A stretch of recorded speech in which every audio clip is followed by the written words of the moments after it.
Hello, hello. How are you today? Welcome to the broadcast. I bet you want to know why I am smiling.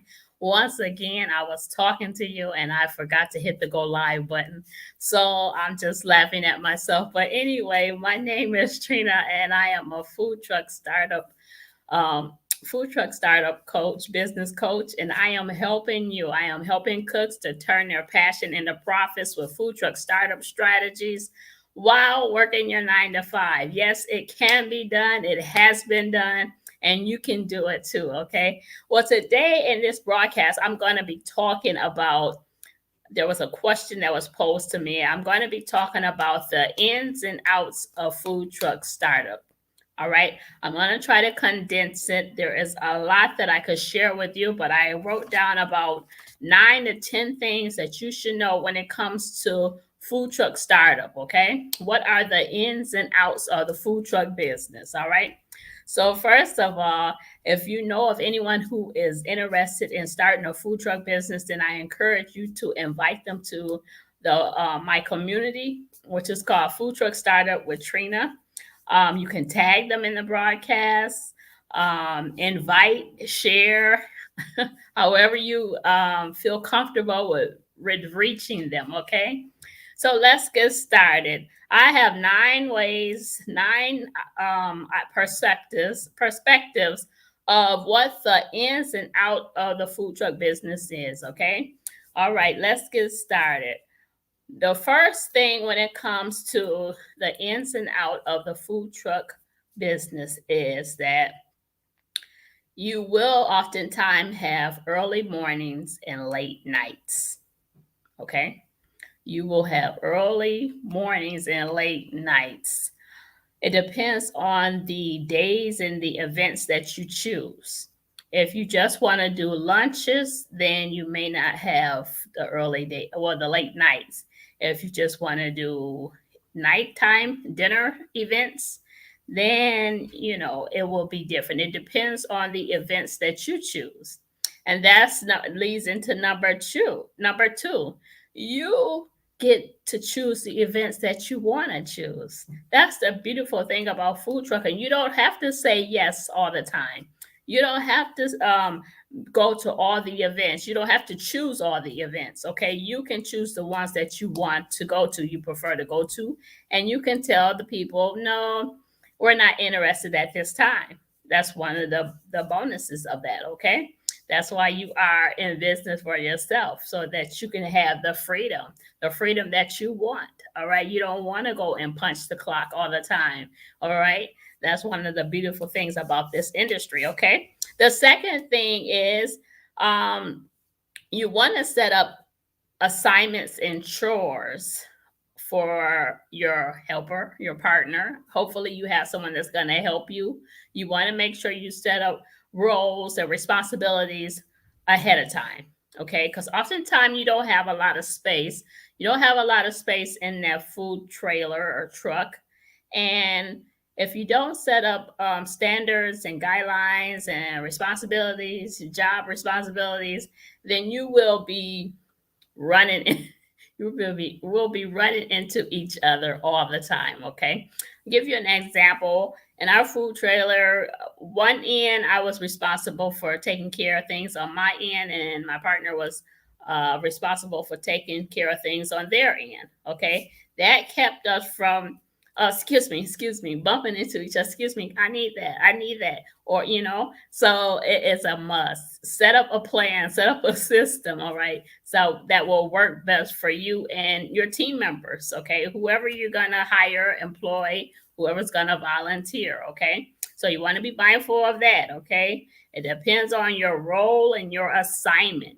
Another thing, I was responsible for everything on the inside of the trailer. Okay, and then I had a partner who was basically responsible for everything on the outside of the trailer, so to speak. Okay, when we got started. All right, now the inside had to do with the food, making sure everything was in the trailer, checking the freshness of the food, making sure dates and labels was on different things, making sure our stuff was stocked up, that we didn't run out any supplies, things of that nature. Now, on the outside of the truck, there was things that need to be done, like posting up the signs. Sometimes we went to events that we could put up flags that had the name of the foods on them. So that was that was not my responsibility. Okay. Sometimes the person on the outside definitely had to make sure there was gas in the generator, oil in the generator. What else?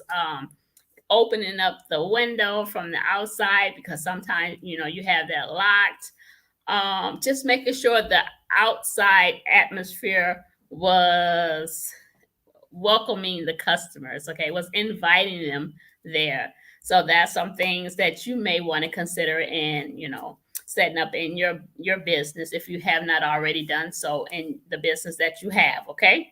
So communication is very important. Oh my goodness. We communication, I can't stress that enough. Okay. Communication is very important. Okay. And that it can be detrimental. Okay. That's all I want to say. And we needed to work on that. Okay. Because sometimes you're like, I thought you got that. No, I thought you got that. And it got so bad at one point that we just began to make a joke out of it to kind of, soften the blow. It was like, that's not my department. That's your department. That's not my department. But you have to make sure that you are communicating. Did you, maybe, did you get this? Did you remember to do this? Did you remember to do that? You have to communicate with whoever's helping you, who's working with you. Sometimes you want to have a checklist of different things so you can check off the supplies and things that you may need. So communication is very, very important. Okay. The next thing when it comes to the ins and out of the food truck business, you need to know your partner's strengths. I would recommend know your partner's strengths and know your partner's weaknesses. Know your employees' strengths and weaknesses. Okay, so that way you will be able to compliment them, and they will be able to compliment you as well. Okay, so make sure you have that in order. All right. Next, okay, you want to plan ahead. There's a lot of times you need to plan ahead. Okay, as far as like shopping, what days you're gonna go shopping, and then you don't want to shop and cook on the same day, but you just have to look at your calendar. Of course, you have a calendar, right? You have a calendar that you have your dates on, and you might have a calendar. This is verbatim. Got a calendar here like this where you put your events on. You put your events on. You're going to wherever there's somebody's shack, and you're gonna be there from 12 to 3. You want to make sure you put all that information down. You might need to put down the contact person, first name and last name. Put down the address of the place. Put down the phone number of the place. Put down the time, the start time, and the stop time. Okay, so that's important information. So you're going to need to have a planner.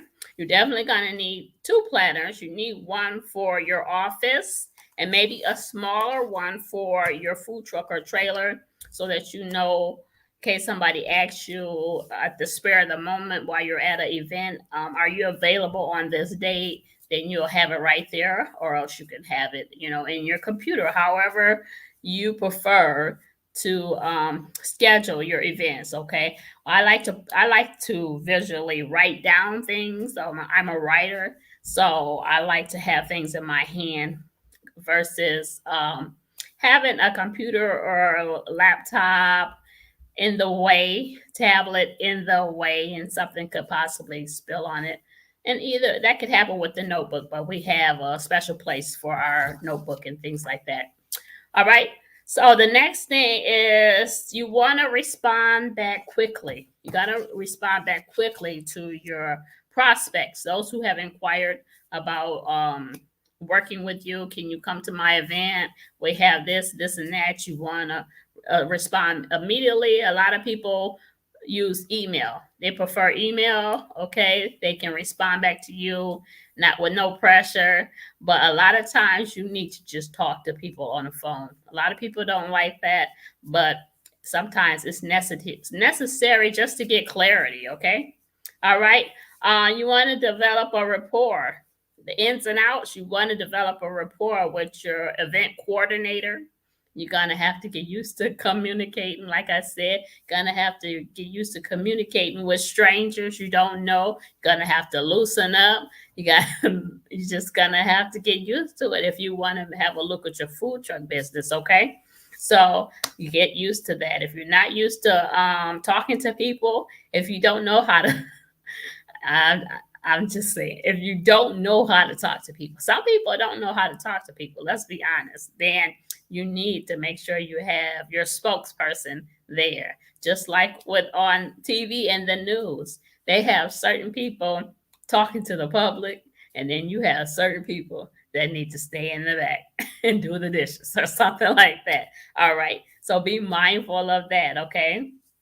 As far as communication, don't allow others to intimidate you. Don't allow others to intimidate you. Be confident when you're talking. Be, cheerful. Just be yourself. Okay. So that's another part of the ins and outs. Lastly, you want to ask many questions. Ask many questions. Okay. You need to know.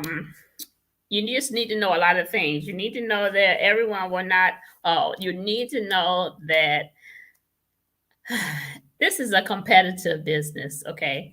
And a lot of people will not tell you everything because you're their competitor, and you have to really pay attention to a lot of things because in this industry, you have some people that will not. Oh, I don't know what that's. Hang on a second. That's not good. Hold on. Okay. Sorry about that. But anyway, you will have some people who will tell you just the bare minimum. They'll tell you bare minimum. They're not going to tell you everything. All right. So, like, all right, ladies. That is the time that we have for today.